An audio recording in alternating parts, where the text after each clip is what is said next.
Every day at Sierra, you'll find top brand apparel, footwear.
Hi, my name's Kelly Midkiff, and I'm a parent working with a fantastic team of people on the Focus Committee, partnering with the U Prize team. I want to thank you for sharing your time with us this evening. Focus is a committee in the Unionville Chadds Ford School District, organized by parents in collaboration with Unionville Chadds Ford District Administration. Focus provides information and education to parents and the community through seminars, workshops, webinars, and posted resources. Our mission is to promote well-being for families and healthy choices for youth in our community. Focus could not do the good work we do without the tireless support of our district administrators. In particular, this evening came together with strong support from Krista Fazio, Director of Communication, Justin Webb, Technology Director, and Shannon Brown, Supervisor of Secondary Special Education. Focus partners closely with Dr. John Sandville, District Superintendent. Dr. Sandville will say a few words, then hand things over to Shannon Brown from UPRIZE. From the Focus team, thanks again for attending our event this evening. Here's John. Thank you, Kelly. Ms. Midkiff, I appreciate that. And honestly, I don't know how much more I can add than what you just said so wonderfully. This is a fantastic event that's been put on with the hard work of a lot of people, the volunteers of Focus. I note that you didn't mention yourself. I know that you put a lot of hard work into tonight's event, and Shannon Brown as well on behalf of UPRIZE and all the fine folks that work on that side of the aisle with Focus. So I thank everyone. This is a world record of attendees, and I thank everyone for coming out with this important topic. And Ms. Brown, Shannon, I will turn this over to you so you can hand it to Dr. Dawson, who everyone is here to listen to. So thank you everyone for coming out, much appreciated. Thank you, Dr. Sandville. Welcome. My name is Shannon Brown, and I'm the Supervisor of Secondary Special Education, as well as the founder and lead district administrator for UPRIZE. For those of you who are unfamiliar, UPRIZE stands for Unionville Parent Resources and Information for Special Education. It is a place for parents of students with special needs to share ideas and information, discuss programs, network with other parents and community resources, collaborate with administrators, ask questions, seek advice, and learn more about special education processes. Our goal is to provide families of students with disabilities education, resources, and enhanced partnerships with the school district and community. We are happy to serve as a voice for students with disabilities and their families in order to promote positive outcomes for our UCFSD students. So, on behalf of Focus and UPRIZE, I am very excited and honored to introduce to you our guest speaker for this evening, Dr. Peg Dawson, a school psychologist by training, with an expertise in the assessment of learning and attention disorders. She is the past president of the National Association of School Psychologists and a recipient of NASP Lifetime Achievement Award. Dr. Dawson is also the co-author of several books for parents and professionals on the topic of executive skills, including Smart But Scattered and Smart But Scattered Teens. Tonight, we are honored to have Dr. Dawson speak to us about how executive skills develop throughout childhood and explain strategies for helping children acquire critical skills for success. In a moment, I will turn the floor over to Dr. Dawson, but first, I have a few quick logistical items to cover. Justin, if you could change the slide, thank you. So this presentation will be recorded and posted on Focus and UPRIZE websites, in addition to being emailed with a link to all registered participants from this evening. We have a team of moderators managing questions. If you have questions during Dr. Dawson's presentation this evening, please enter them into the Q&A tab on your Zoom screen. If you have a confidential question about your child that is not appropriate for this evening's chat, please reach out directly to your usual UCF contact person via email or phone after this event. If you have a new concern, please see the Pupil Services page for the behavioral health contact within your child's school building. Without further ado, I will now hand it over to Dr. Peg Dawson. Dr. Dawson, the meeting is yours. Okay, thank you. I'm going to share my screen. Let me get it up and running. There we go. So what I'm going to do is I'm going to talk for an hour and 15 minutes or so. I'm going to run through a lot of information pretty quickly, and then we'll open it up for Q&A. I guess the one other thing, well, let me mention a couple other pieces of background information about myself. My interest in executive skills came about as I was transferring out of the public schools into a clinic setting. And as you can see, the name of our clinic was the Center for Learning and Attention Disorders. So I was seeing a lot of kids referred for possible attention problems. And as I began to work with those kids in particular more extensively, I fairly quickly realized that the American Psychiatric Association's diagnostic criteria for ADHD, which is problems with attention or problems with hyperactivity, impulsivity, or both, really didn't begin to describe the problems I saw these kids having. I saw huge problems with time management and planning and organization, those kinds of things. And I remember talking with my colleague Dick about it at the time, who was also my co-author. Now, Dick and I both did our doctoral work at the University of Virginia, although we were there at different times. And he went on to do a postdoc in neuropsychology at Children's Hospital in Boston. So as I was describing these issues, he said, well, Peg, those are executive skills. Well, this was the late 80s, early 90s, and people were not using that term extensively at that point. So Dick and I decided we really wanted to understand these skills better. You know, what are they? How do they develop in the brain? How do they impact school performance? And most importantly, how do you help kids with weak executive skills become more successful students? So that's what led to our writing. We wrote a book for professionals first called Executive Skills in Children and Adolescents. And then we realized there was a huge role for parents in all of this. So that's what led us to write Smart But Scattered and Smart But Scattered Teens. We have a whole series of Smart But Scattered books, including one for adults, actually, which you may want to take a look at. Now, at the same time I was doing all of this professionally, I was raising two kids of my own. I have two sons who are now well into adulthood. But my older son at the age of 14 was diagnosed with an attention disorder.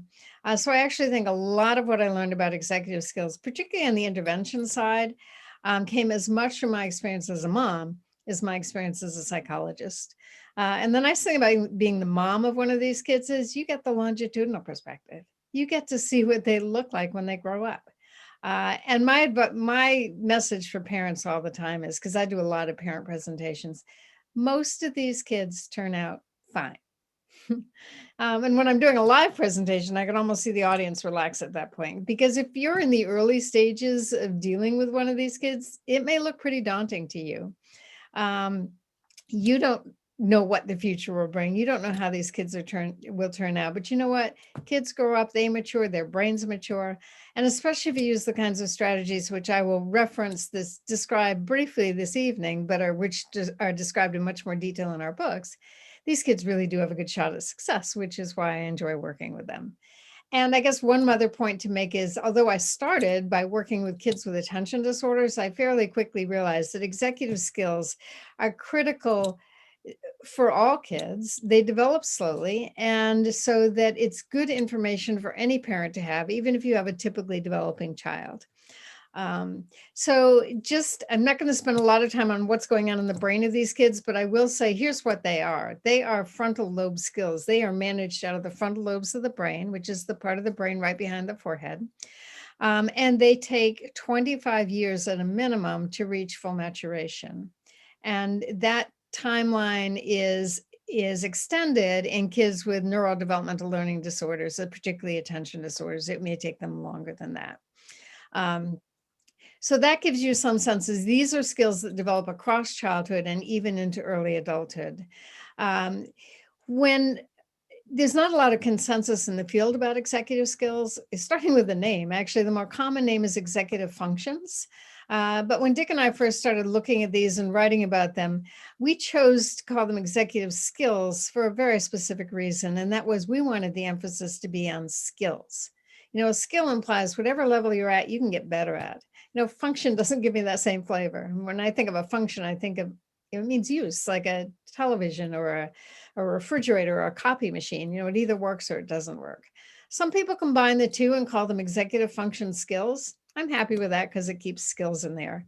There's also not a lot of consensus about how many skills there are or what the specific skills are. In terms of number, the range I've seen is from 1 to 40. As Dick and I started exploring this, we sort of took a middle ground between those two extremes. And we began with the question of all the skills that are out there that people are talking about, which ones are the most critical for school success? And that's what we chose to focus on. And could we come up with a pool of those skills that didn't go overboard? Because part of our message is if kids are not acquiring these skills naturally, then it's our job as parents and teachers to teach them. Well, I can't ask any parent or teacher to teach 40 skills. So we settled on 11. And more recently, I've started dividing them into two groups. Hold on a sec. why is that? There we go. Part of my PowerPoint's missing. So the first 6 I call the foundational skills. These are the skills that develop first. In many cases, in the first 2 years of life, you'll see the early signs of all of these skills pretty much emerging. I've listed them there roughly in the order in which we think they emerge developmentally, starting, as I say, from shortly after birth. These skills are basic building blocks for the later, more advanced skills. So on the left-hand side are the more advanced skills, and you can see just by their names that they are more complicated skills. And in many cases, the foundational skills are building blocks for the later advanced skills. The ones on the right-hand side, the advanced skills, are not necessarily listed in order of emergence because they tend to emerge around the same time, except for metacognition, which is the last executive skill to develop. And metacognition is a complicated term, which basically means it's the awareness that you have thoughts and that you can use those thoughts to solve problems, understand the world, make sense out of things. Once kids acquire metacognition, that really supports a lot of those other advanced skills, because then you can apply those thoughts to planning, to organization, to time management, et cetera. So my general advice when I'm working with parents or teachers of elementary age kids, and my guess is many in the audience have kids that fall into that category, my general advice is start with the foundational skills.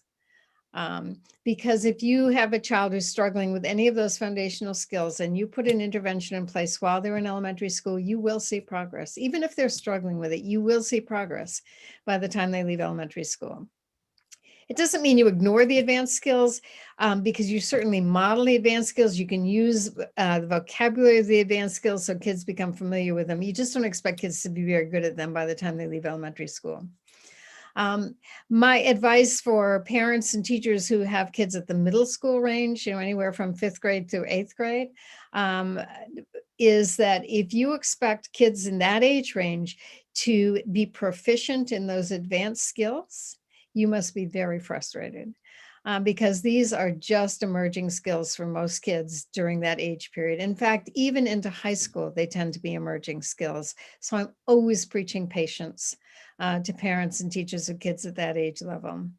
And as I say, even with high school students, with many kids, especially kids with ADHD, these skills are still slowly emerging across high school as well.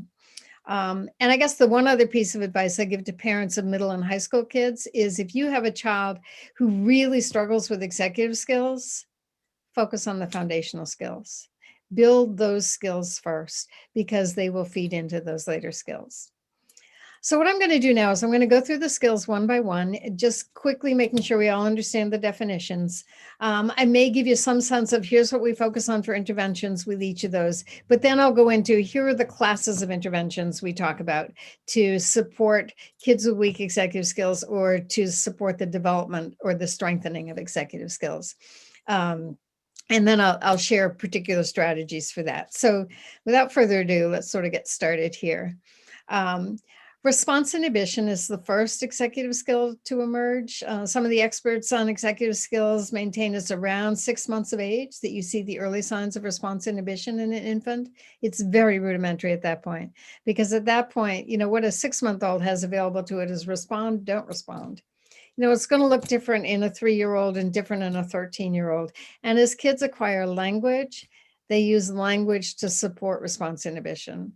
So if you hear a toddler saying to herself, no, don't do that, because she's heard a parent say that to her, she's using language to inhibit a response. Some experts maintain this is the most critical skill. If you don't get response inhibition, how are you ever going to get something like planning or time management? So the strategy we focus on for teaching response inhibition, and it's particularly relevant with young kids, but it bears repeating at any age, is we teach wait and stop. If you can get wait and stop into a child, that's basically response inhibition.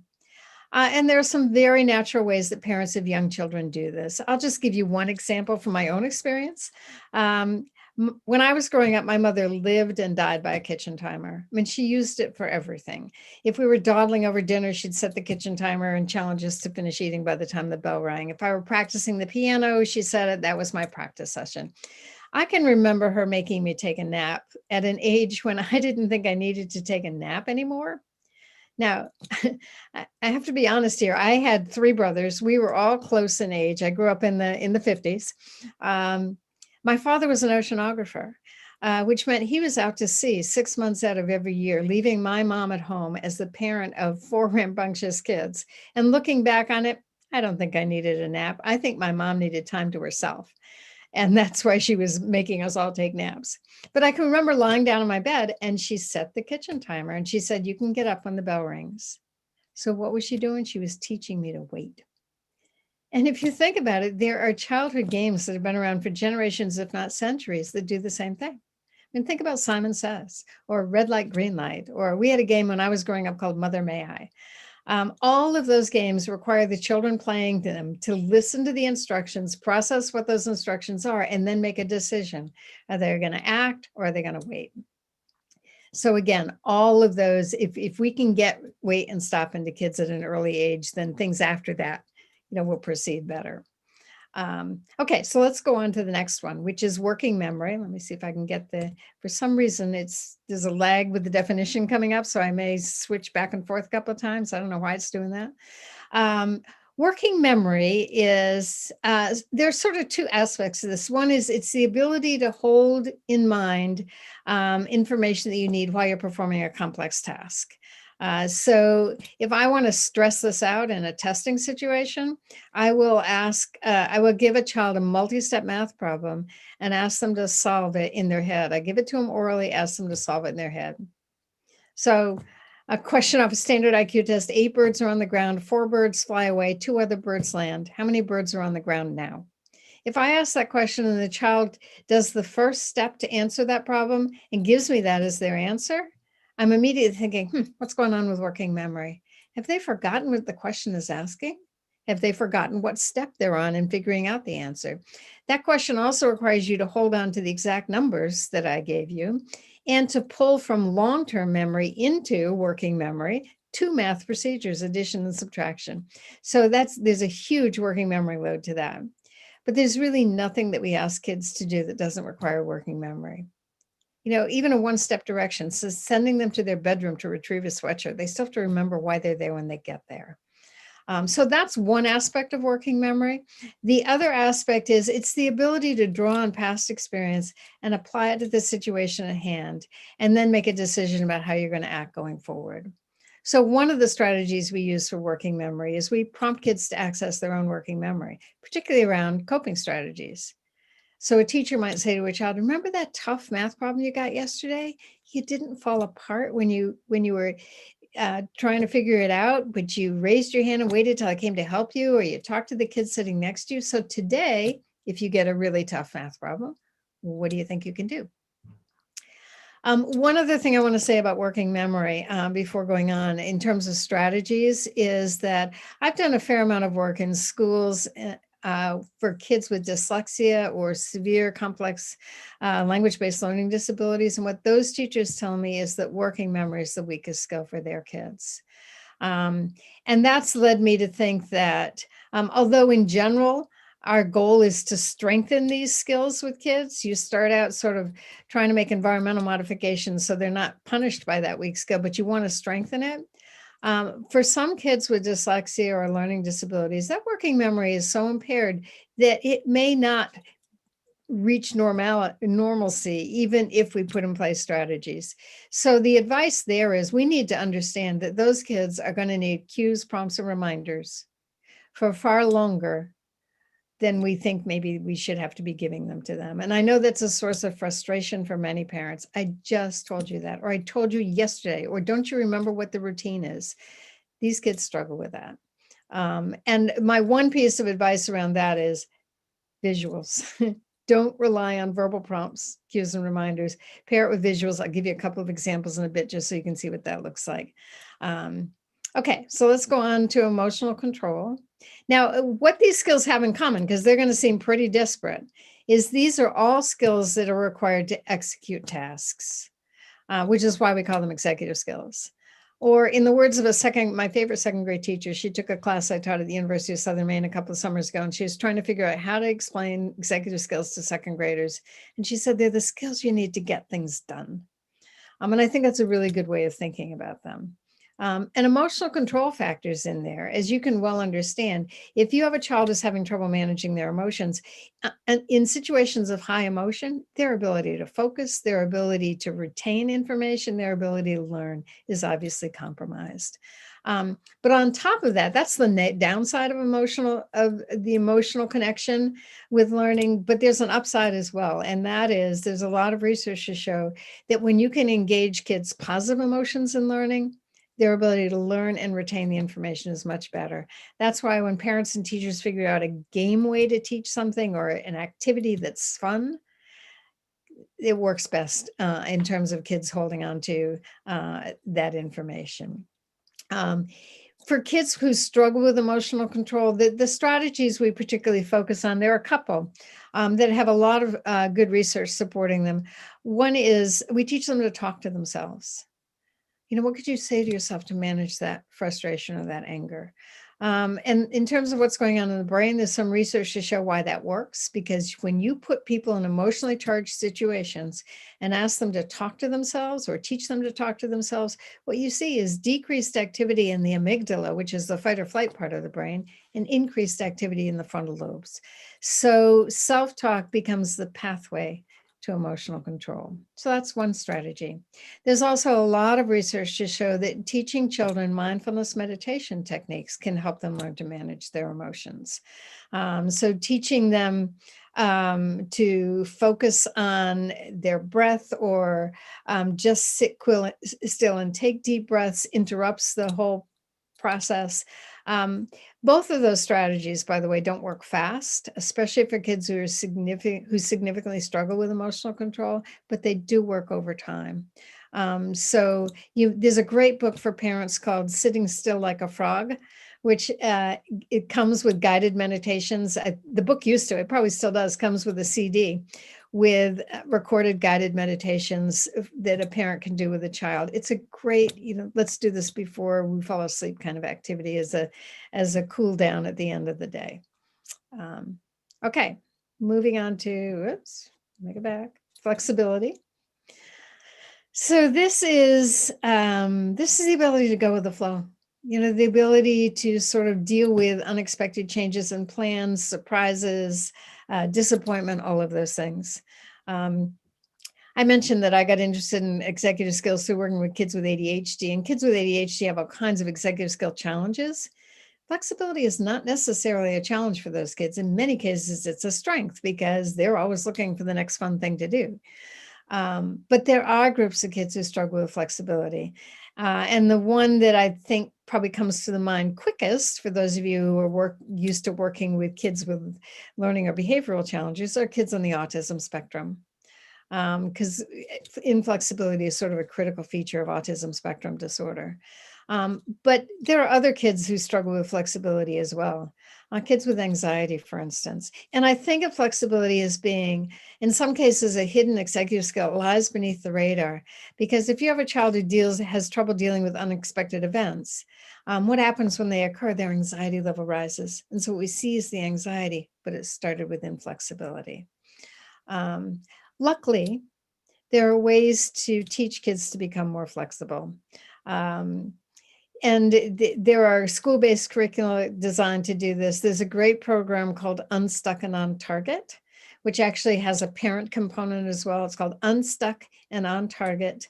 And in many cases, what we're doing is using language to teach flexibility. So we're saying to a child, looks like you're stuck. What do you need to do to get unstuck?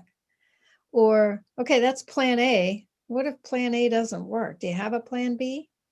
And so those are ways to help kids become more flexible. And we can model being flexible ourselves. We can model coping with unexpected events and saying, I was not expecting this to happen. I'm going to have to regroup and figure out what to do next. That kind of thing. Okay. Sustained attention is the next executive skill. Now, this one is a critical feature of an attention disorder, but there's a key phrase in our definition here. The capacity to maintain attention to a situation or task, and here's the key phrase, in spite of distractibility, fatigue, or boredom. I don't know how many kids I've seen over the years that parents have been nudged into my office by a teacher or by a pediatrician because someone thinks their kid has attention problems. And they will say to me, my kid can't have ADD. He can play video games for hours. Well, video games don't involve distractibility, fatigue, or boredom. So what I tell parents in those cases, it's not the kids with ADD can't pay attention. It's that they have trouble making themselves pay attention. That's not going to show up with video games. Where are parents going to see it? 3 key places: homework, chores, and boring daily routines, like taking showers or brushing teeth. That's where you're likely to see the problem. There are a lot of strategies for helping kids improve their attention span or to cope with short attention spans. But what I tell people as a place to start is you got to start with where the kid is at. If the kid has an attention span of 10 minutes and you give them a 30-minute task to do, you can be pretty sure it's not going to go well. The kid will work for 10 minutes and then get distracted. You'll pull them back in. They'll work for another 10 minutes and then they'll get distracted. So have the task you're asking the child to do match their attention span, which may mean breaking it down into small pieces and building in very quick breaks in between. Whenever possible, though, asking the child, how long can you go before you need a break? Because then you might be able to gradually stretch it. If the kid says, I can go 10 minutes before I need a break when I'm doing my math, let that happen for a week or two and then say, can you go 12 minutes? Set a kitchen timer, see if they can go a little longer. Okay. Next one is task initiation. And this is basically the opposite of procrastination. This is, I have to admit, it's my favorite executive skill to talk about because this, I'm absolutely convinced, is the last and hardest skill to reach maturation.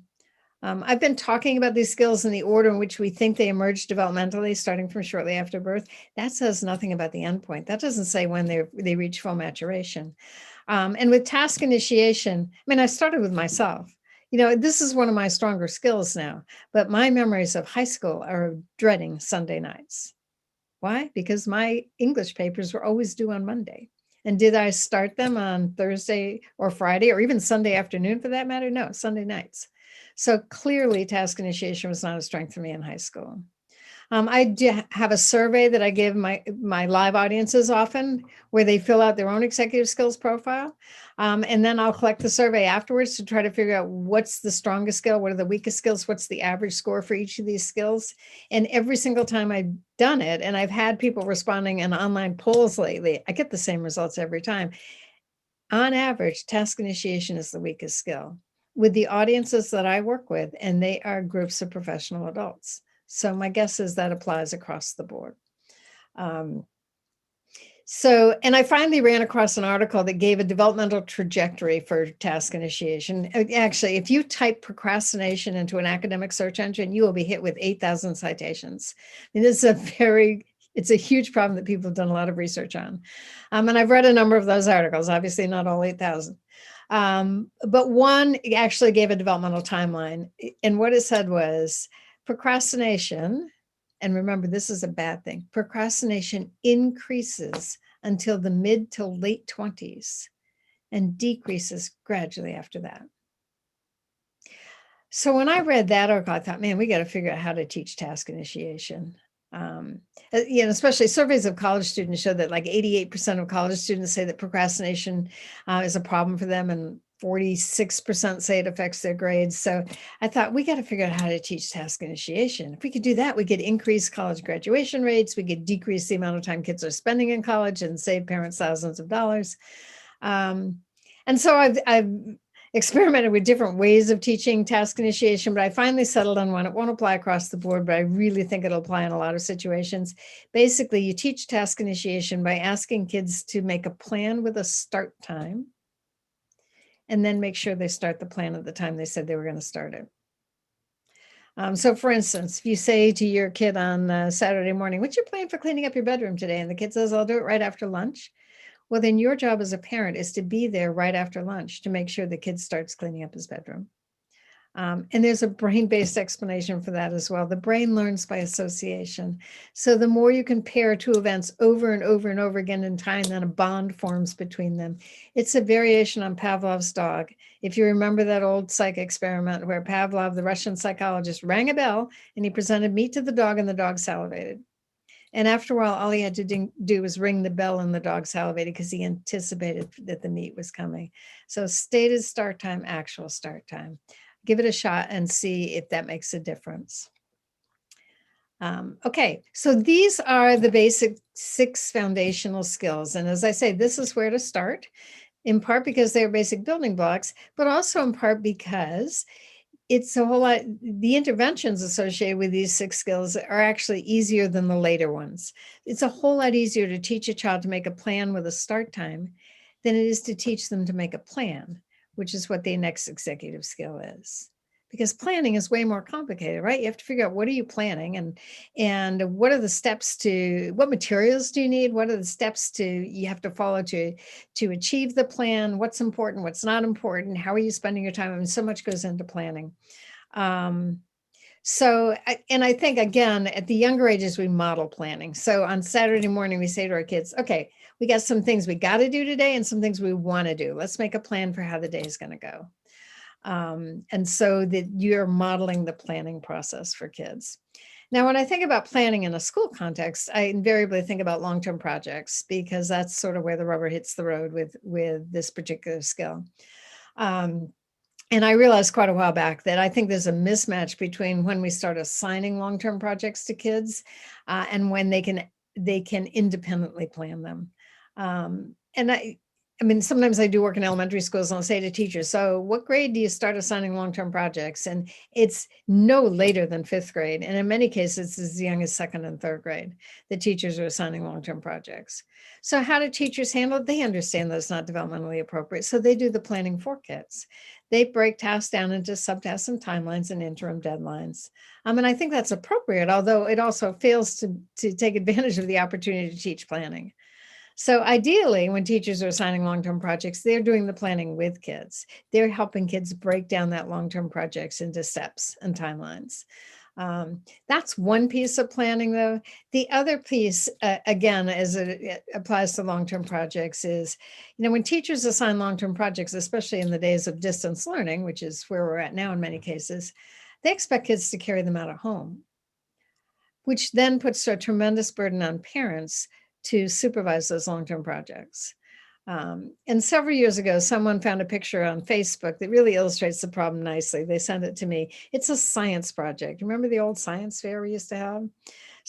But the topic of the science project is, how much turmoil does the science project cause families? And it's set up the way science projects are, right? So on the left-hand side, you have the materials, at least one kid, at least one grudging parent, half-baked ideas of very dubious merit and procrastination. And then in the center, you have the results section. You have this really nice graph showing yelling and crying on one axis and time on the other axis. And the closer to the due date, the more yelling and crying that goes on.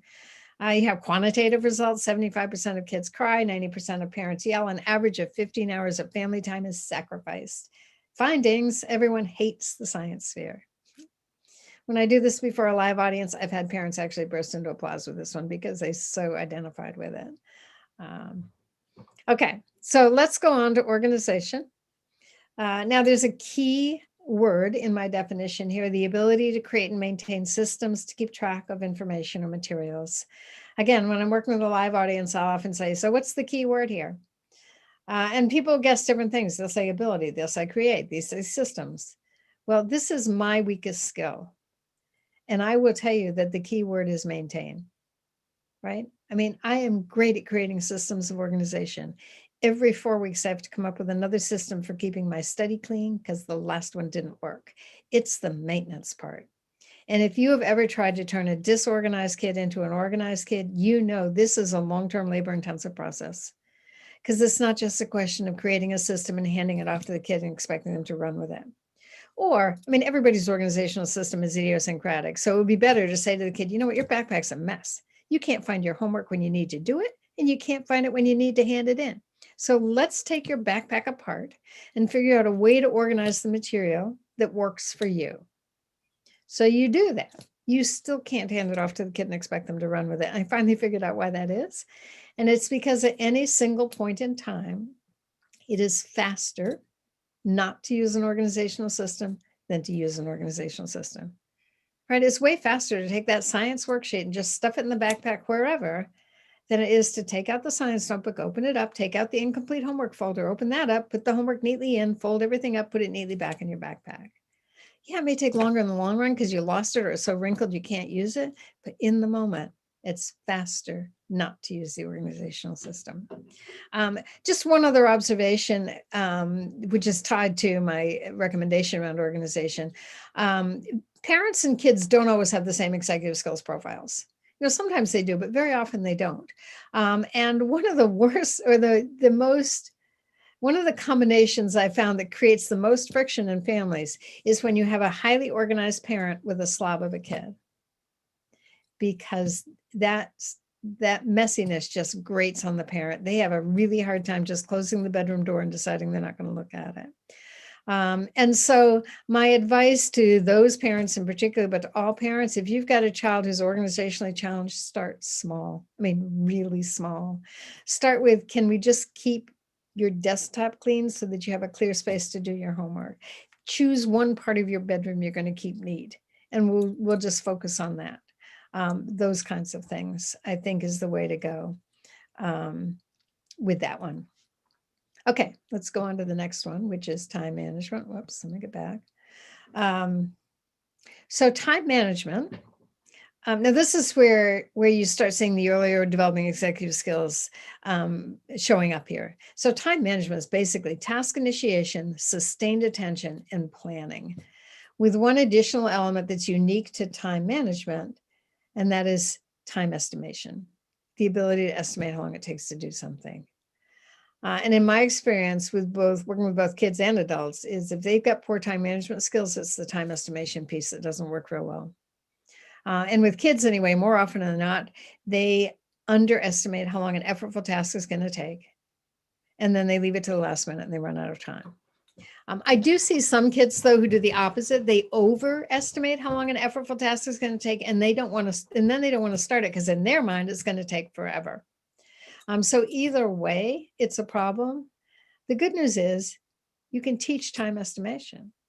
You can have the child estimate how long they think a task is going to take, and then you can turn on the timer or turn on the stopwatch and see if they're right. So I remember years ago, I had a mom brought her third grade son in to see me, and she said, every night we have long knockdown drag-out fights about math homework. He can do math. That's not the issue. He hates doing the homework. And it finally occurred to that mom that they were spending more time fighting about the homework than it would actually take him to do it. So she finally said to her son, how long do you think this math worksheet is going to take? And the kid said, it's going to take at least an hour. And the mom said, are you sure? Let's see. They wrote down the time he started the homework, the time he finished. They did the subtraction. It was 10 minutes. The kid was stunned. He had no idea he could get it done that quickly.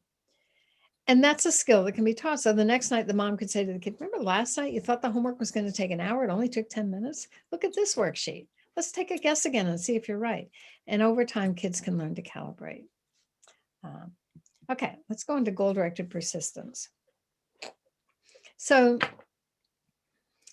this one, especially the way we've written the definition, this is a late developing skill. You can see the precursors of goal-directed persistence even in a preschooler. I mean, a preschooler is deciding, working on a really difficult puzzle and is bound to determine they are going to finish that puzzle. They're not going to quit. I mean, that's what goal-directed persistence looks like at that age. But with our definition, we're talking about longer-term goals. We're not talking about things you can get finished by lunchtime. So with that in mind, now you'll see how the other executive skills factor in here.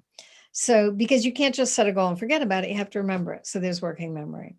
You have to have a plan to achieve the goal. There's planning. You have to start and finish the plan. There's task initiation and sustained attention. You have to resist the temptation to engage in all those other fun things you'd rather be doing than working on your goal. And so there's response inhibition. And if that's irritating or annoying to you, then you also have to manage your emotions associated with that frustration or whatever. So there's emotional control. This is, by the way, the killer skill for middle school parents, because they expect kids to have this skill by middle school. In my experience, most don't. And I know that's what they're expecting. When they come into me and I ask them why they brought their kid in, and they'll say, doesn't my kid realize that how he's doing in middle school or 8th grade is going to affect what college he gets into in 4 years? And the short answer to that is no, they don't. They don't have that kind of time horizon. They can't see 4 years out, and they can't picture something they've never experienced before, namely college.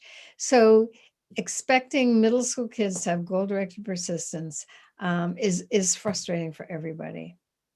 And I have to say, I heard an interview with Barack Obama on a show recently where he was talking about his book and some of the work he did as president. He set up a mentoring program connecting particularly Black males with Black kids as a way of building in that kind of connection or relationship and really helping to build goal-directed persistence.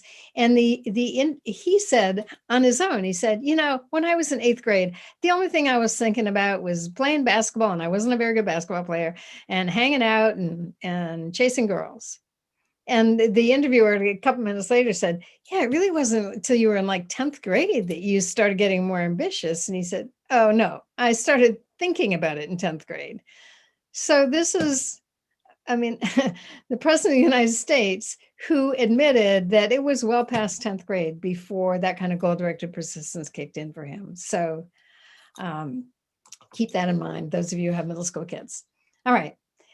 There is a way to build goal-directed persistence. I think the mistake that parents often make, and I made it when my kids were that age, is I was focusing on goal-directed persistence just around academic achievement. So I was trying to get my kids to make the honor roll or to bring their grades up. They weren't there yet. You can still encourage goal-directed persistence, but start with a goal that matters to the kid. If they're into sports, you can do a sports goal. Many high school kids, there are 2 things they really like. One is a driver's license and another is a job. Both of those require planning. They require figuring out the steps involved. They require persisting with it until they get it. Or even simpler than that, saving up money for something that it's a little expensive. Because how are they going to earn the money? How are they going to save it? How are they going to resist the temptation on spending some of that money before they've earned all of it? So all of that is a way to build goal-directed persistence. Okay, and then finally, metacognition. Oops. So this is it's the ability to see the big picture and to be able to sort of track your thoughts, to be able to use your thoughts, as I said, to understand what's going on around you and to solve problems. This is the last executive skill to develop, and it's sort of associated with higher order abstract thinking. And I would say around age 11 or so, there are kids who are remarkable in that they have metacognition earlier than that, but especially the metacognition required for more abstract thinking or a more detailed sort of understanding of themselves or the world, it just begins to emerge, around age 11. And it's a slow developing skill. You can encourage it by encouraging self-evaluation. What do you think went well today? And here's the thing that strikes me about that is very often we are asking kids to reflect on things, usually when things go wrong. Yeah, you got sent to the wall during recess, so you must have been acting up. So what went wrong and what can you do differently the next time? And yet we forget to say, man, you made it through 2 whole days of recess without getting sent to the wall. I bet you were using a strategy. What were you using? And if they're so young that they can't articulate what that strategy was, you can suggest, I wonder if you were talking to yourself. I wonder if you, just before you went out to recess, you said, I am going to work really hard not to get in trouble at recess today. So you can give them the words that may help them with their reflection. Okay, so those are the 11 executive skills. Why are they important? They're not just important for getting through school, which is where I focused for the longest time. And then I realized, oh my God, we need these skills for life. And this is just about my favorite cartoon. I have a bunch, which I don't have time to share, but this is about, let's see if I can get it. So the title of this cartoon is Dale's 4th grade education pays off. And the prospective employer is saying to Dale, the job you're applying for will require long division, state capitals, and cursive writing, which just about nails my 4th grade curriculum.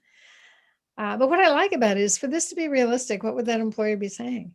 The job you're applying for will require planning, time management, organization, goal-directed persistence, all executive skills, but all higher level executive skills built on a foundation of lower level executive skills.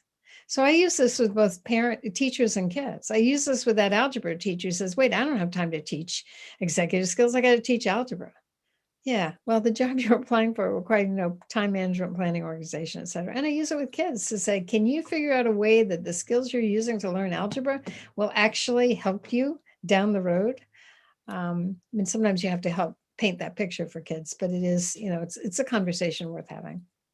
All right, now I mentioned that these skills take 25 years to reach full maturation. And I want to, because a picture is worth 1,000 words, I want to illustrate this to you. I'm going to show you a series of MRI scans very quickly. They were all taken by a neuroscientist at UCLA named Paul Thompson. He brought the same kids in year after year, took images of their brain. And so this is a composite. And so I'm going to take you pretty quickly from age 4 to age 21. Unfortunately, stopped at 21. He didn't go to age 25. I think he probably regretted that as well. And the key to understanding the changes that you're going to see is the color. So an immature brain is red and orange. A mature brain is blue and purple. And so just looking, if you can see my cursor here, this is the frontal lobe in this image, and it's easier to watch the difference in this image. And so you can see at age 4 is a tiny bit of blue. There's a lot of red and orange. And so I want you to see how late in that process, this part of the brain turns blue. It doesn't turn purple because these kids still have a good 4 or 5 years left to go. The other thing that's interesting about this is we know that the brain matures from back to front, and you'll see that in these images. This is the back of the brain down here. This is the front. You'll see the blue start here and travel up. Okay, so let me show it to you.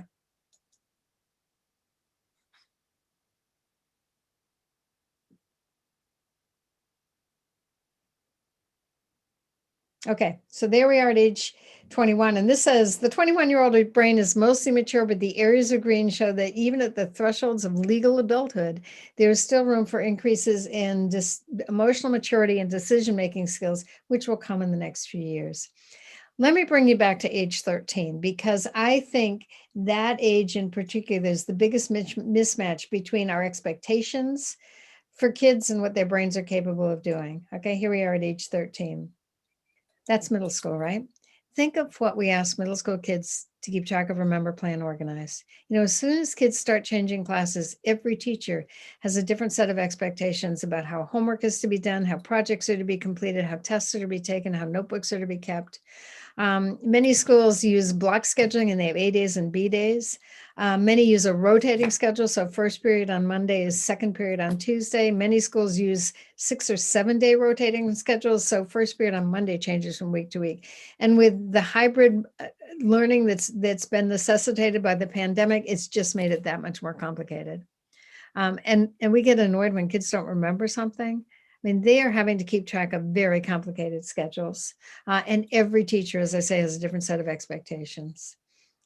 Okay, so let me go on to the next slide. Whoops. Okay, let me see if I can get it. Yeah. Okay, if you're not seeing what's the population we're talking about, let me know, because sometimes when I use that last slide, it messes everything up. If I don't hear from someone like Shannon, I'm going to assume we're good. But this is, I want to move on to talk about the language we use to describe these kids. This was a kid I saw twice. He was 7 the first time I saw him. He was one of the most hyperactive, impulsive kids I'd ever seen at that age. He somehow made it through elementary and middle school successfully. He had 2 things going for him.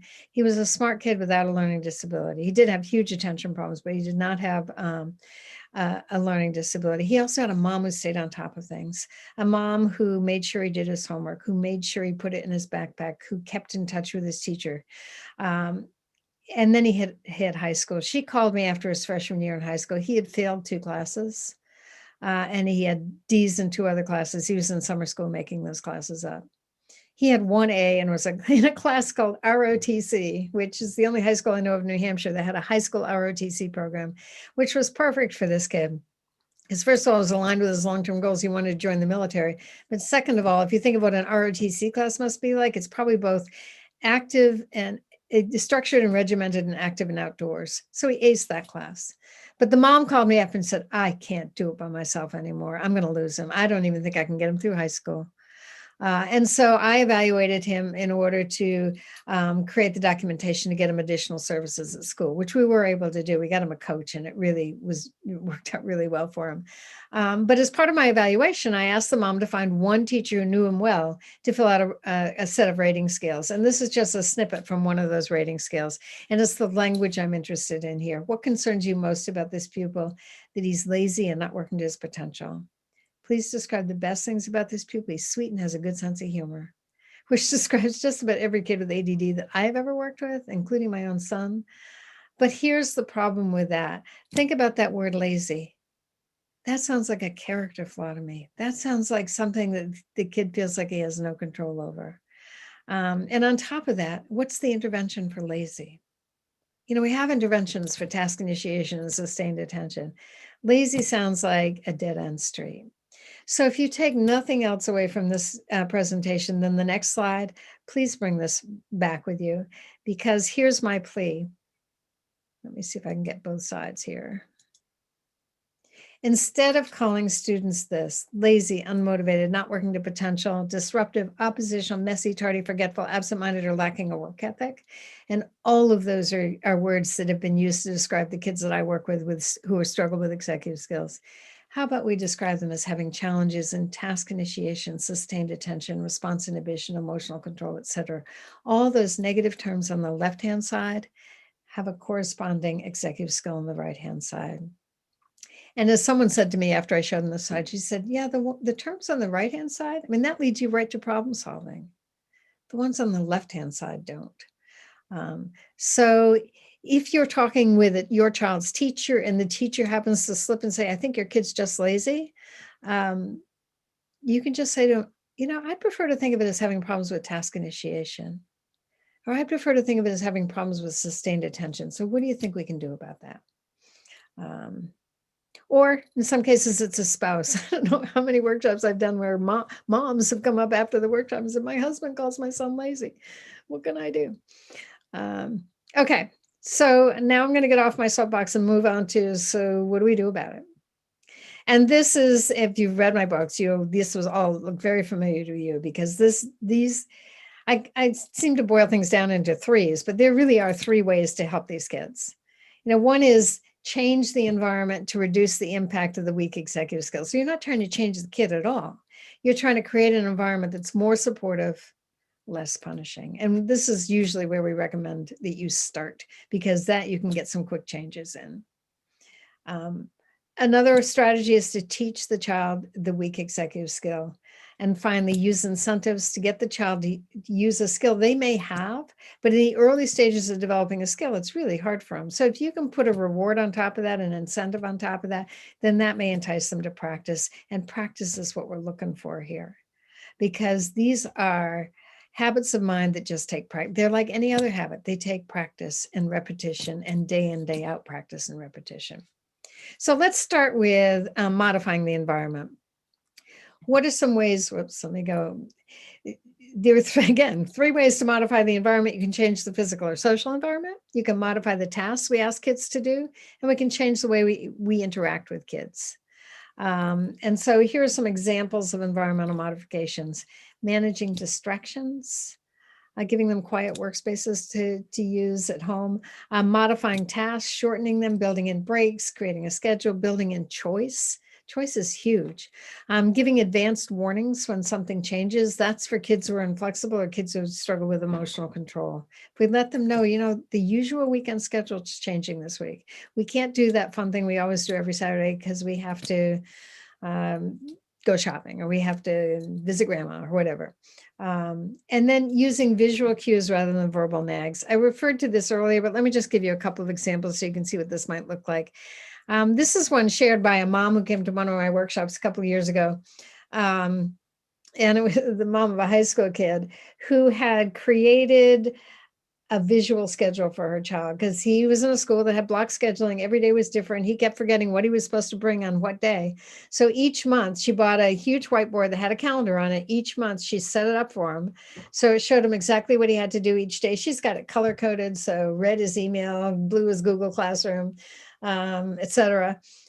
She's got 3 different schedules up there, including the midterm exam schedule. She's got like 8 or 9 dry erase markers where so she can label each section correctly. And I'm sure you can figure out what this mom's executive skills strengths were, clearly planning and organization both.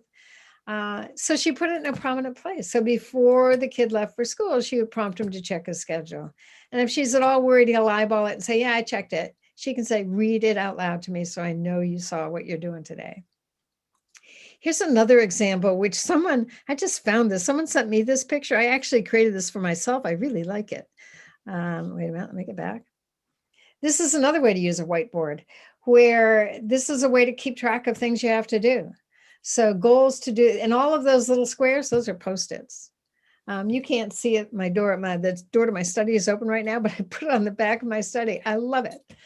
So I've got the general to-do things there. I've got the things I need to do this month, this week, today, and done. And you just move the Post-its, to the appropriate column. And you can do that before you go to bed at night to plan the next day. And then at the end to each time you finish something, put it in the done column. So that when there's a motor component to this, very often it's a very effective way so it combines a visual with a motor. Okay. And then change how we talk with kids. And I think we've known, we have more research on this particular intervention than any other. If you can achieve a ratio of 3 positives for every piece of corrective feedback you give a child, that alone can change behavior, which sounds perfect, right? It costs nothing and it takes 10 seconds. The problem is 2 problems. One is we often forget to do it. So we have to figure out some way to remind ourselves to do that. And second of all, unfortunately, very often we just use very quick global praise, which is a whole lot easier to think of, but it's nowhere near as effective. So saying, great job, what a smart kid you are. None of that is as effective as being as precise as you can about what you're praising the kid for, because that lets him know what he needs to do the next time or what you're finding admirable. So I appreciate you loading the dishwasher without my having to bug you about it. You're praising 2 things here. You're praising the kid for loading the dishwasher, but you're also praising him for not having to bug him about it. So there are 2 things you're praising. Another example, your brother was pushing your buttons, but you worked hard to keep your temper in check. One of the things I like about that is maybe the kid ultimately lost his temper and threw something at his brother. But what you're praising is the fact that he worked hard trying not to. And maybe the next time he'll work a little harder, and the time after that, he really will control his temper. And so the psychologists call that praising successive approximations. You get closer and closer to the behavior that you really want to see the child to be able to perform. If they're teenagers, I know many teenagers push their parents away. They're embarrassed. They don't want their parents praising them. Write them a note. Leave it on their bed. You don't even have to be there when they read it. But if you've put something very specific that you appreciate that they've done, or that you appreciate some quality that they've displayed, they'll hold on to it. And it will mean the world to them. Okay, let's go on to the next strategy, which is teaching the skill. I've got like 10 minutes left. I want to get through stuff. Here's the, do I have it? No, yeah. Our books are full of strategies, but here's the shorthand. This is the formula for a strategy. If you're trying to teach an executive skill, whenever possible, embed it in a daily routine the kid has to do anyway. Figure out the steps in that routine. Walk the kid through those steps over and over and over again until they internalize it, and use a visual to help you keep track of the steps. So that's what I'm going to show you. I've got 3 examples here.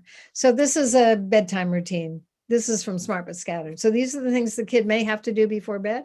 This just reminds him what they are and gives him the chance to check off when he's finished them. If you've got kids who are really into technology and that's okay with you, there's a great app called ChoiceWorks, which is available for smartphones. Costs like $5.99, $6.99, something like that, where you can create a daily schedule. It could be for anything, getting ready for school in the morning, bedtime routine, after dinner routine, whatever. You decide you and the kid together, ideally, describe what the steps are.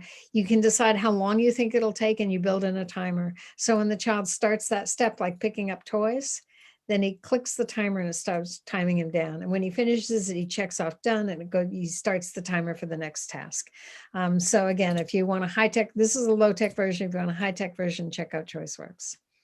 Let me show you bed cleaning checklist.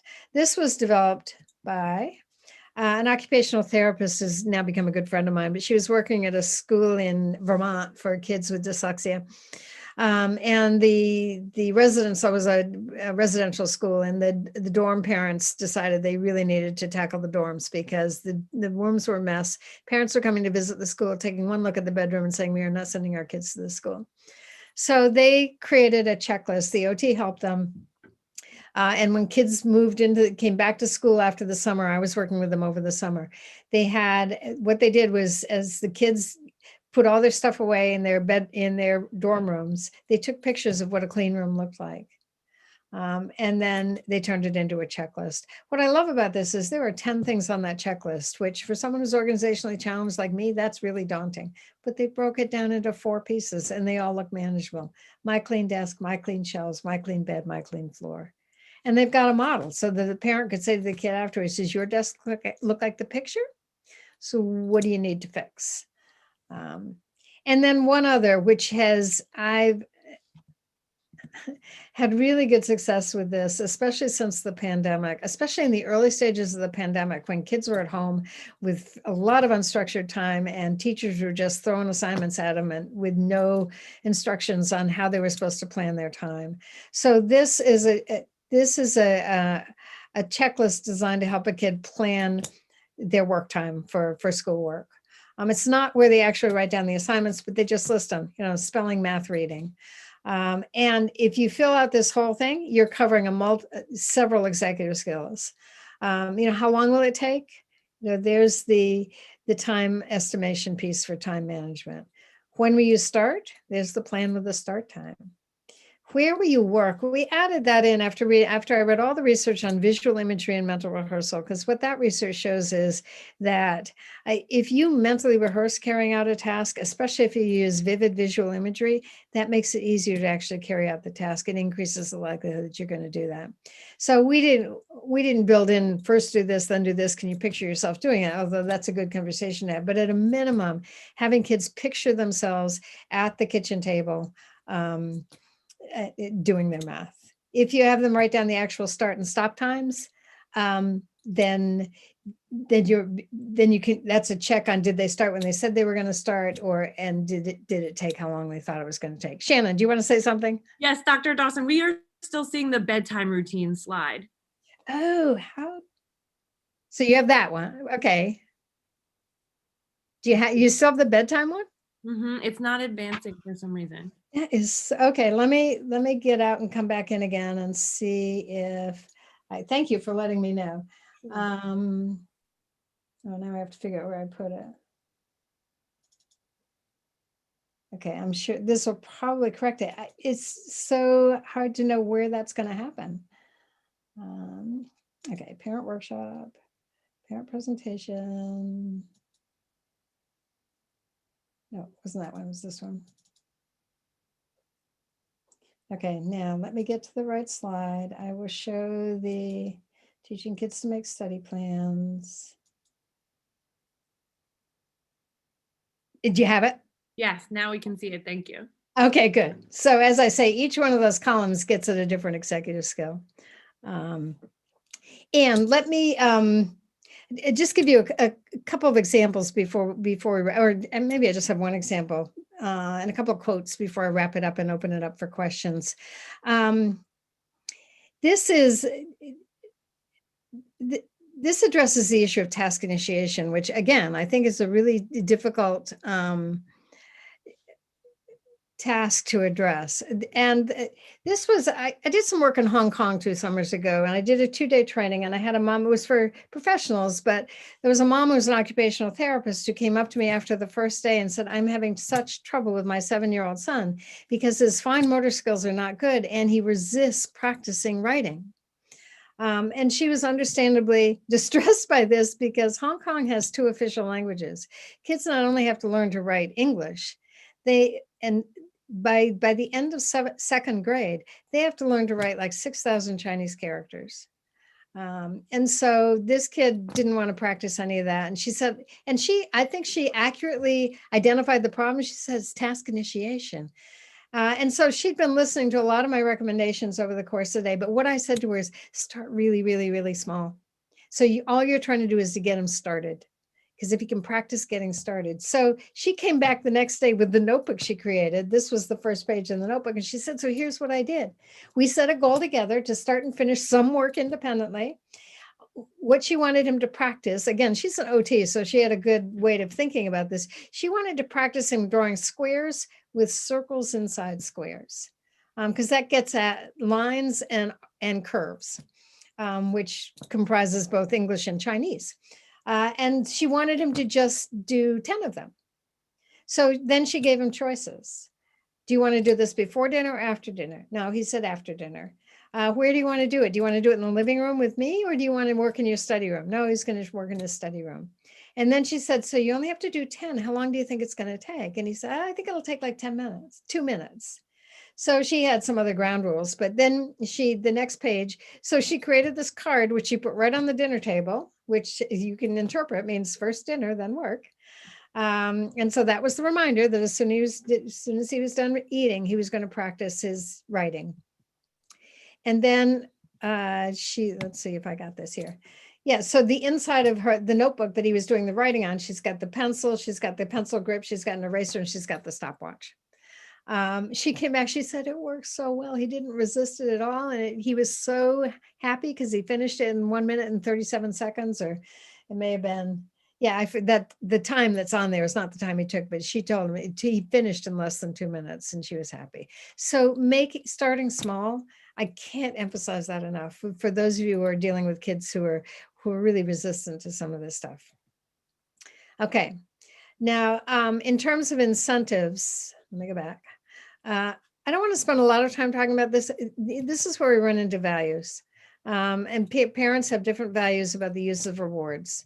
And so I don't want to push against that, except to say, just to let you know what my approach is, I'm pretty pragmatic. And if putting in place an incentive will entice the child to practice the skill so that they get better at it, then I'm willing to give kids a reward for that. And on top of that, when you put an incentive in place and they have to work for it, you're teaching delayed gratification, which is another word for response inhibition. You're teaching kids to wait. So that's my rationale for using incentives where I need to, but I'm happy to answer other questions about that as they come up. I've created very elaborate and effective incentive systems, but whenever possible, I try to rely on very simple ones. Giving the child something to look forward to doing when the effortful task is done. We call that grandma's law. First you bring in the garbage cans and then you get the chocolate chip cookies I baked you. Alternating between preferred and non-preferred activities. First work, then play. Building in frequent short breaks. And for some kids, it may be very short work times and very short breaks. And then using specific praise, as I talked about earlier. Okay, so what I want to do now is quickly sort of hit the key strategies that I think are most important, which is basically, the biggest bang for the buck. Okay, let me go back.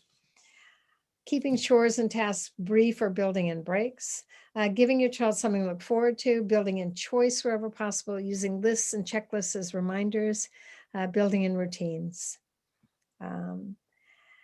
Ask, in terms of getting them to strengthen their own executive skills, ask them to reflect on their performance, especially when they're successful. What worked for you today? Why do you think that worked? Use questions to get them to use their executive skills. It's funny, I think of this when I have 3 grandchildren. My oldest granddaughter, when I would say within the PhD in school psychology, so she knows how to handle Violet, and she would just say to Violet, okay, Violet, let's make a plan. I know you're disappointed because we can't do that right now, but let's make a plan. What do you have a strategy for that? What's your goal? How long do you think that will take? All of those are getting at different executive skills. When problems arise, share your I can't say this without laughing. Share your observations in a non-judgmental way. If any of you can do that with teenagers, you take a prize, because I could never do that with my own teenagers, because they tap into your emotions faster than just about anything. But if you can do it, it can be very effective. Hey, I noticed that can we figure something out about how to handle that?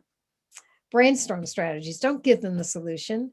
Together, come up with some ideas. Make a list of possible strategies. Ask the child to pick one, and then make a game plan for trying it out. And then finally, to me, the biggest prize is goal-directed persistence. Model this for yourself. Model this yourself. If your child sees you having that quality, they're putting it in the back of their brain and holding on to it for the future. That's how I got through both my son's middle school experiences. When I saw, oh my God, are they going to get through high school? Do they have any goals in their life? What the heck's going on? I kept thinking, when they find their passion, they will harken back to the fact that they had two parents who were very strong in goal-directed persistence, and they will channel that then. And sure enough, and it happened at different ages with both of them. My ADD son was probably age 25. With my other son, it was middle of high school. He knew what his passion was. And then you saw the goal-directed persistence. Help him or her set and achieve little goals. They add up over time. Praise effort. Wow, you stuck with it. You figured it out. I can't believe how hard you worked for that. Emphasize your child's goals and not yours. Let me just share a couple of parent quotes. The first one was from a mom who came to a workshop I did a couple of years ago in Guelph, Ontario. And when I do these workshops, I keep thinking, can anybody actually take this stuff and run with it? I have no idea. But this mom wrote this email, which convinced me that, yeah, some parents can. Because here's what she wrote. I already used some of the tips you offered regarding emotional control with my daughter last night as we worked on her language assignment. We set the timer, took breaks, got a drink of water. And when she really started to freak out, I asked her to make a plan. And I thought of your daughter-in-law and smiled. Estimating how long it would take to do the assignment and then doing it in less time than she thought made my daughter feel so proud. When it was all done, I praised her ability to self-regulate and her effort to stick with it, even when it wasn't going the way she wanted, especially when I too wanted to freak out, yell, and quit. Smile. So that was a quote from Mary Haggerty, a mom who gave me permission to use that. This is an email I got from a teacher who's also a mom that I've done some work with in Fairfield, Connecticut. And she just sent me this a couple months ago when we were talking about executive skills. Just tonight, and she has a 12-year-old middle school daughter. Just tonight, my daughter needed help on an assignment. When she showed it to me, it was obvious that she knew how to do it. She just didn't like it. I thought it would take too long and wasn't sure how to get started. Thank goodness, because I know way more about breaking down an assignment than I do about the agricultural revolution, which apparently was what the assignment was about. She said, I gave her a couple strategies. Work for 20 minutes and take a break. Do what you know and skip the hard parts. About 50 minutes later, she was done with all her work. Sometimes the strategies seem like stating the obvious, but they are powerful in their simplicity. And then finally, one final quote, which the same school district in Connecticut that I met Ingrid in, there was the principal of an alternative high school there who I did some work with, and she had instituted some restorative practice in her school and really liked it. It felt like it handled conflict mediation and discipline problems really well. So I knew the terms, I didn't know much about it. I said, tell me where I can find out more about restorative justice. So she sent me to a website. I found a PDF file that described it perfectly. And this is a quote I extracted from that. Because it really captures my philosophy about working with kids. Human beings are happier, more cooperative and productive, and more likely to make positive changes in their behavior when those in positions of authority do things with them rather than to them or for them. And I think that's particularly good advice for parents, because there are times when these kids are so annoying that we want to do something to them. And then there are times when we're feeling so rushed that we figure it'll be faster if I do it for them. And yet that's not what moves the ball down the can down the road or whatever. Okay, so Q&A, this is just my, I'll end my screen in a minute there, but I just love this Q&A. It's an old New Yorker cartoon, The Big Book of Parent-Child Fights. And what I love about it is that the table of contents, chapter 1 is on page 1, and the last chapter, called Miscellaneous Battles, is on page 9,505. And that's what it feels like sometimes. Okay, so I'm going to stop sharing my screen and go to Q&A. And I think you, Shannon, are you going to moderate this? How's this going to work? Yes, I am going to moderate. So thank you, Dr. Dawson, so much for that presentation. We are going to move now into Q&A. We have been collecting the questions. So I'll start us off with the first question, Dr. Dawson. In this changing landscape of education, where students are now asked to be on screens for extensive periods of time and learn at home where there are many distractions, what guidance do you have for parents and children? How can we support our children to cope with a variety of competing factors? How does screen time affect attention span, executive functioning?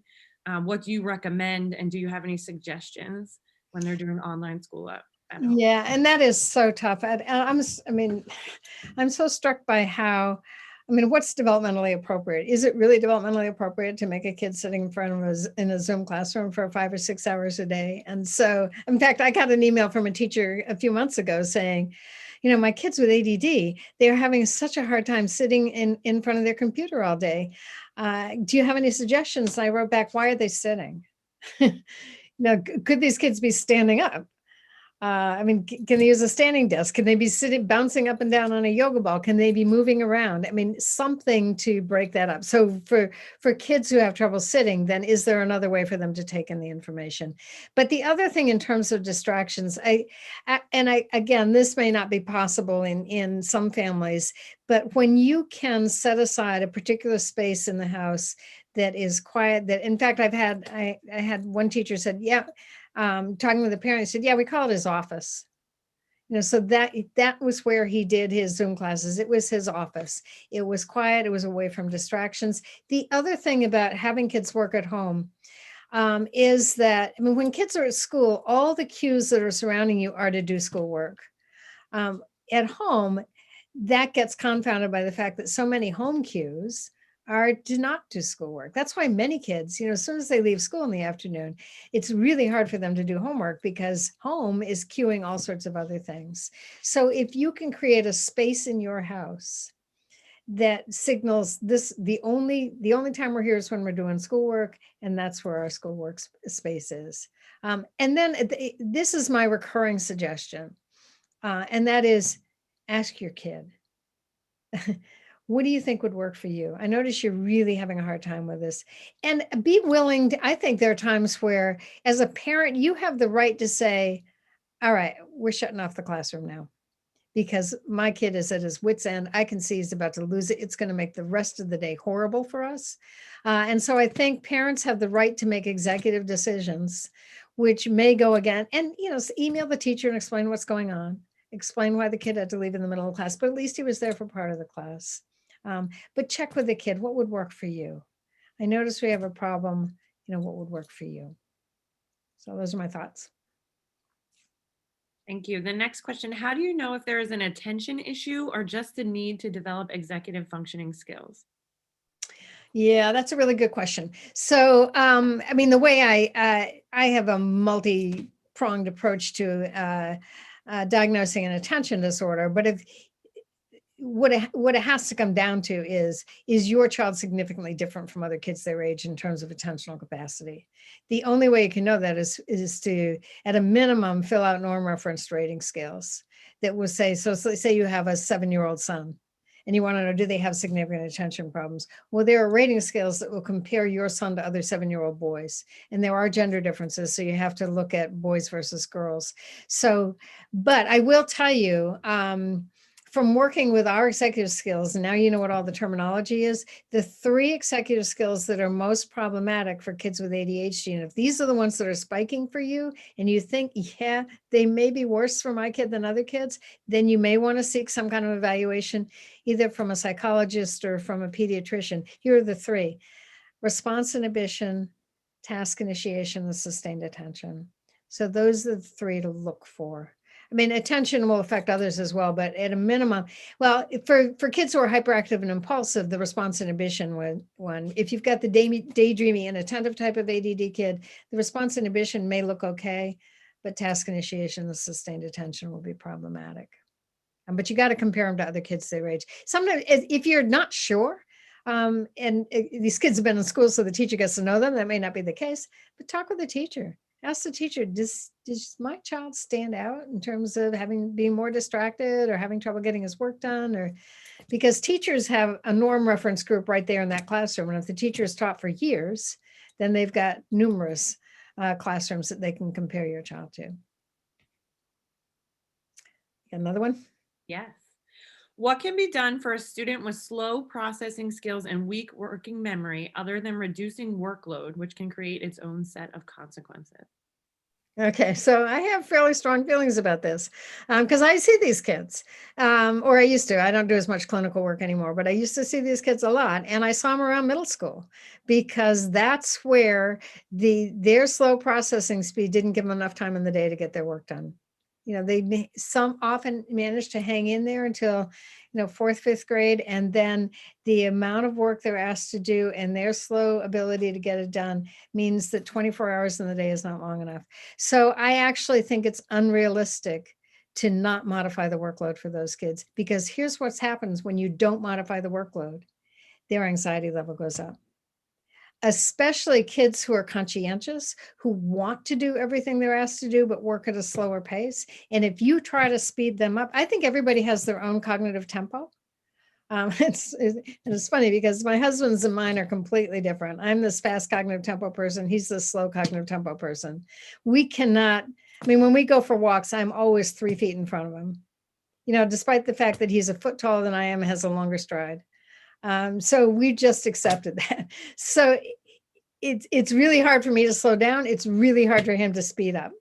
And when you try to alter that tempo, there are side effects associated with that, unintended consequences. So I think it is legitimate to request modifications in workload. And you do that by prioritizing. By asking, first of all, you may need to build in a 504 plan or something like that to do that. By asking the teacher, say, my kid will not have enough time to do all of this. Tell me what the most important thing is, or give me the top 2 assignments that we should focus on. And it's funny, there's a book, I can't remember the name of it, but it was a book just on processing speed, which is published by my publisher. So I got a copy of it. I thought, this is going to tell me other things besides modifying the workload. It didn't. I don't know, Shannon, if you have any ideas for that, because I don't. Yeah. All right, let me move on to the next question. Okay.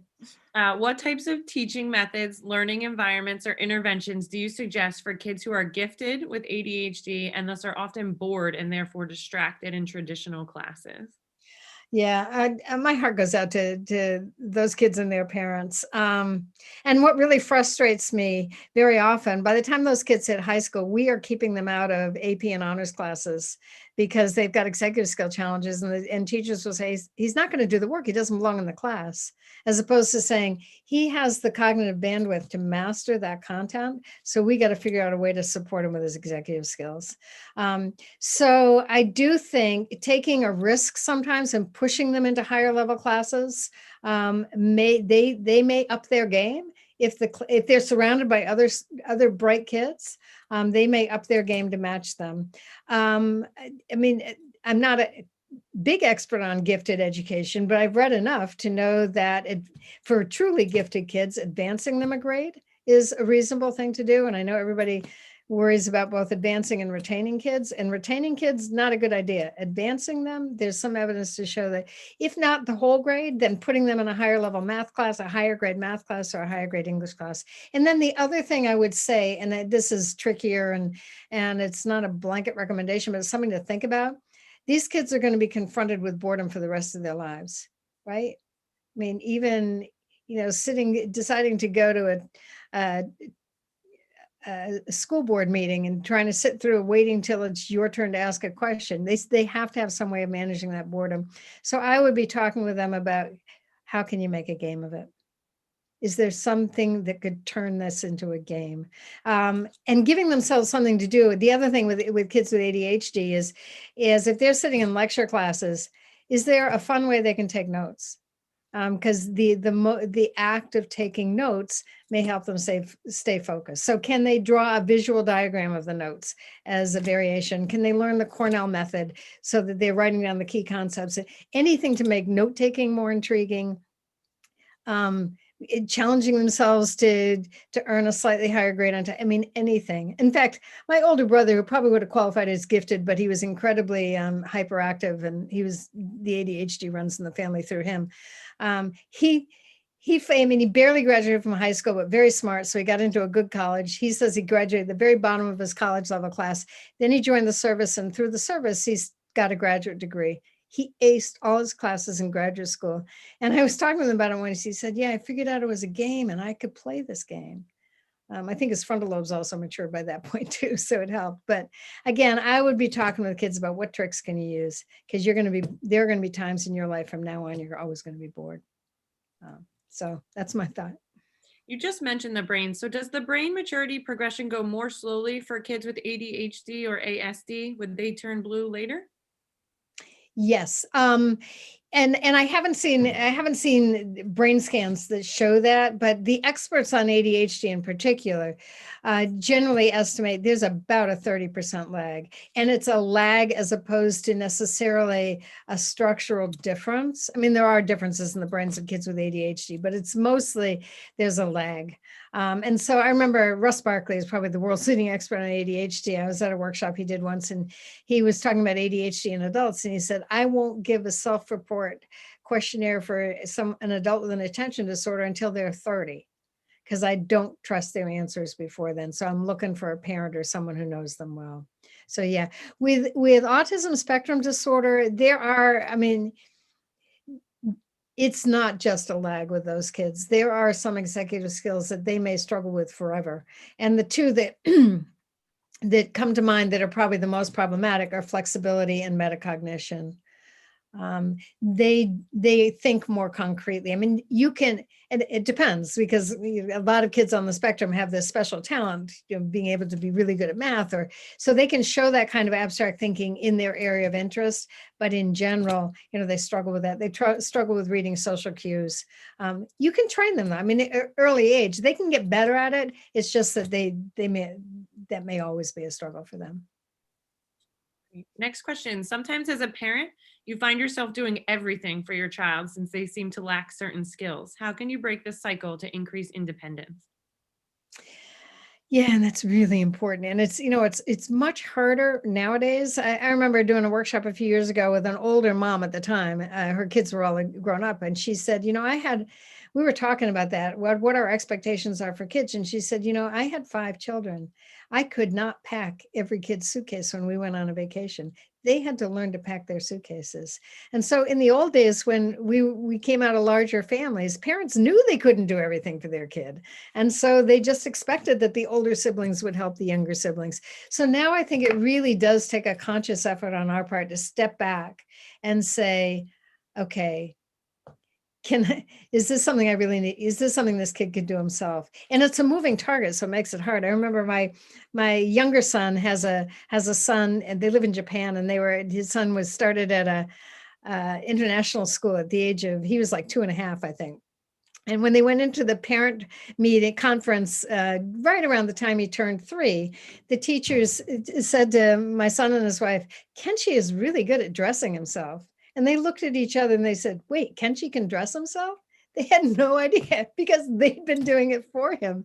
So I do think step back one step at a time. You can sort of reverse engineer it, so if it's getting dressed, don't expect the kid to get dressed all at once, but pick one article of clothing they're going to be responsible for, or give them responsibility of putting on their coat, and you'll zip it for a while. And now can we get them? So, and then also talking to the kid and being honest with them. I feel like I'm doing a lot of stuff for you that you could probably do yourself. So let's talk about what you might want to start. Let's start with something. Let me throw out some ideas. You throw out some ideas, and then build a system for starting, piece by piece. The chore thing is always huge with that, because again, it's so much easier for parents to do chores than kids, and yet kids need to learn to do chores. So starting with clearing off the table, their own place setting at the table. That's a great place to start with chores, and building up from there. Okay. Is there a difference between executive functioning skill development across the genders in the same way that there are different ADHD symptoms and signs? And can you provide any advice for when you have one of each gender in your home with different challenges? Yeah. Yeah, there are gender differences. Girls, and in general, not with all executive skills, but most of them, girls tend to mature faster than boys. That's why, just like ADHD, when we're trying to figure out, is this kid's executive skills really problematic? They're gender-based norms. So we're comparing girls to other girls and boys to other boys. When you've got kids, actually, I mean, the nice thing about having kids with different challenges is that's way better than having one kid with challenges and one kid who doesn't seem to have any challenges. Because you can at least say, individualize and say, here's what you struggle with, here's what your brother struggles with, or here's what your sister struggles with. So, very often parents will say to me, how can I set up a reward system for this kid to work on these things when his sister doesn't have those problems and she's seeing him getting all these rewards?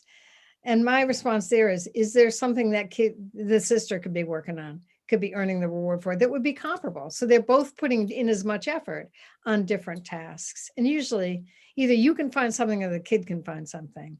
So. Great. I think we have a few more questions. Okay. Before we wrap up. So throughout the presentation, students with identified special needs, particularly attention concerns, were referenced often. But what about students who are not identified? How often are you seeing kids who have not been identified yet demonstrate major deficiencies in executive skills? A lot. And I have to say, I need to preface that by saying, so the clinic I work in is not associated with the public schools. And so the kids who are coming to me are being brought in by parents because the school hasn't picked up their kid as having problems, but the parents can see it. And very often, executive skills look different at home than at school. So it's not like the school is necessarily missing something. It's that the problems in some cases are more evident at home than at school. So I do see a fair number of kids, and some of those I've ended up making a case for. We need to provide additional services for them in school. We need to put them on a 504 plan so they're getting extended time on tests or the chance to take tests in quiet locations, those kinds of things. And then there are others where it's me making suggestions to parents. Okay, here's what you may want to do. You may want to hire a coach to work with your kid, which is one of my favorite recommendations once kids are starting to push away their parents. Working with a coach to address issues. And that's the benefit I have of having worked for 16 years as a school psychologist, because I know what schools provides, what kind of services schools can provide and what kinds they generally don't provide. And so there are times when I'm saying to a parent, I know you want the school to do that, but I really don't think it's appropriate. You're probably going to have to work on this yourself. And very often it's the parent and the kid working on stuff. With my own son, interestingly enough, my kid with ADHD, I didn't ask the school for any services. I think he got a little OT when he was in first grade, but he wasn't identified. And he was a BC student. I knew he could be an AB student, but I didn't feel like it was the school's job to make him an AB student. And I thought, I can live with B's and C's. Maybe he certainly won't get into Harvard, but that wasn't his goal anyway. But I sort of in my own mind said, I'm willing to, as a parent, I'm willing to live with this. This seems to be what he's most comfortable with. And I'll support him. And I think he'll learn some strategies through not getting special education. Every parent has to make that decision for themselves. If he had been a DF student, I would have been at the school saying, okay, we got to do something. So, but every parent makes their own decision about that. Great. Processing speed has been brought up, slow processing speed by a few people. What are some of the modifications and choices you might suggest to a teacher for slow processing skills, and how is it related to executive functioning strategies for improving it? Yeah, sure. So in terms of its link with executive skills, the question I had earlier, and actually, I don't know whether you asked it this way, but you handed me the question in advance. Processing speed and working memory tend to go together. For obvious reasons. Working memory only holds on to information for a short period of time. And if it takes you a long time to process it, then it's going to be gone. So if the teacher is talking fast and giving out a lot of quick instructions and you process slowly, you're going to lose some of those instructions. So the recommendations I make for teachers are, when they are giving verbal instructions, check back in with that kid afterwards to make sure they understood the instructions. Whenever possible, give them instructions in writing rather than just verbally, because that's the hardest part when you're trying to listen and process at the same time. Making modifications in workload. And again, and actually, I have a paragraph I put in some of my evaluations where I say this often works best when it's an informal arrangement between the parent and the teacher. So if the kid comes home and the workload is too great that night, and they, for some reason, you know they're not going to get through it, then the teacher understands that the parent's going to write a note and say, we spent an hour and 40 minutes. That was all the time we had. My daughter needed to go to bed. And so, but it often works best when you've got an understanding teacher who's willing to say, okay, and again, prioritizing. I know you work more slowly, so let's set some priorities. Here's the most important thing that I want you to do. Right. I think we have time for one more question, maybe two. If you're okay, Dr. Dawson. Oh, of course. Yep, I'm fine. For a student with ADD and who's also gifted, who forgets every day to use a fork, spoon, or knife for meals and prefers their own hands, which executive functioning skill is missing? Okay. Well, there are a couple of things going on there. Working memory strikes me, but I'm also thinking response inhibition, because my guess is that kid has figured out the fastest way to get food into his mouth. And it's with his hands. The strategy for that is rehearse with first of all, you can do practice with the kid. So we are going to practice eating with silverware, and then cue the kid before dinner. Okay, what's the plan we're working on? I'm going to use a fork. Okay, I'm going to keep an eye on that. If you remember to use your fork by yourself, you get 5 points. If you respond to my cue to use a fork, then you get 2 points. If you don't use a fork at all and don't respond to my cue, then 0 points. When you get X number of points, then you get an extra half hour playing video games or something like that. So, but my guess is that it's a combination of response inhibition, working memory. They want to get the food in their mouths as fast as possible, and they're not stopping to think about, wait, how am I supposed to eat? So at least that's my thought. It's an interesting question. That was a tricky question. Yes. Yeah. All right. Can task initiation and attention issues look the same? Yes, because the kid has trouble getting the work done. So the key issue, the key difference for me is, do they have trouble getting started, or do they have trouble? They start fine, but then they run out of steam before it's done. Since they often go hand in hand, the two go together. With my son, it was both. He had trouble getting started, and he had trouble sticking with it long enough to get it done. But that's the key difference is how long does it take them to get started? But once they get started, they're fine and they can go all the way through. Or is it they get started fine and then they run out of steam and they don't finish? But as I say, the two very often go hand in hand, especially with kids with ADHD. The two often go hand in hand. Similar to students with ADHD, are there any executive skill deficits that are typically signs that a child may be struggling with dyslexia? Again, working memory is the only one I would be looking at for that. Dyslexia has a whole other set of brain processes involved.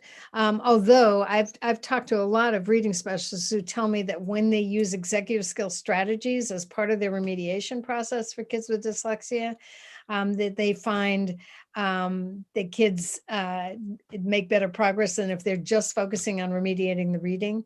But if you think about working memory, there are two issues with reading. First of all, it's the automaticity that goes into being able to recognize sight words instantly. There's a lot of research to show that kids with dyslexia need many hundreds more repetitions of a novel word to really get it in there than kids who don't have dyslexia. But then the other aspect of working memory, they have trouble retaining everything they're reading, either because their working memory is poor or because they are putting so much effort into decoding the language that they can't pay attention to what they're reading, and therefore they have trouble holding on to it that way. So that it's the working memory that I would probably look at most with dyslexia. All right, I think this brings us to our last question from the Q&A. Okay. What are some suggestions for strategies for listening and slow processing when you are on a Zoom class?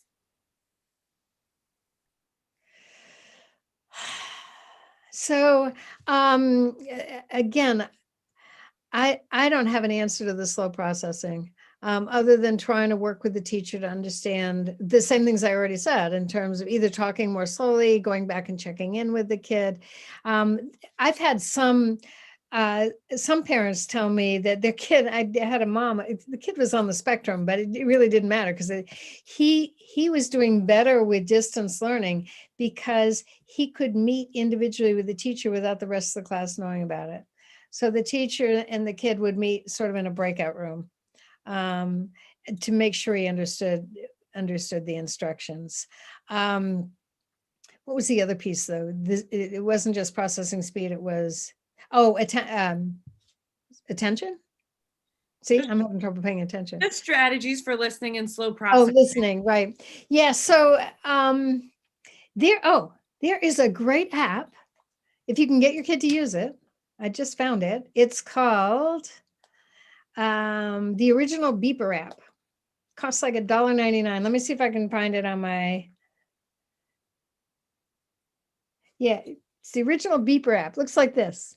So what this does is you can decide how long you want to focus, and you can decide, and what this app does is you program it to give you prompts, either coming close together or far apart. Whenever the prompt comes, it starts making a tone, and as soon as the kid hears it, he checks off that yes, he heard it. So it's just bringing him back to task. But and there's actually some good research behind this. If you teach kids to monitor whether they're paying attention or not, that improves their ability to pay attention. I mean, a low-tech way to do it, I had a 5th grade teacher who did this really nicely. She just put a Post-it on the kid's desk and said, every time that you realize you're doing a good job of paying attention, just put a little slash mark on that Post-it. And she put slash marks on it too when she caught him paying attention. So that's the low-tech way. But the high-tech way, again, $1.99, is called the Original Beeper app. And try that, because that's probably your best bet. Okay. Fantastic. Well, on behalf of UPrize and Focus, I would like to thank everyone for attending this evening. I would also like to thank everyone from Focus and Unionville Childs Ford who worked behind the scenes to make tonight possible. And of course, a huge thank you to Dr. Peg Dawson, our esteemed presenter. We learned so much from you tonight. You are full of valuable resources and information, so we really appreciate that. And we will be, again, sharing this presentation out. It was recorded, so everyone who participated this evening should receive an email with the link to the presentation. All right, thank you, everyone, and have a wonderful evening. Okay, thanks, everyone. Thanks for coming. Thank you. Talking with you. Yep, take care.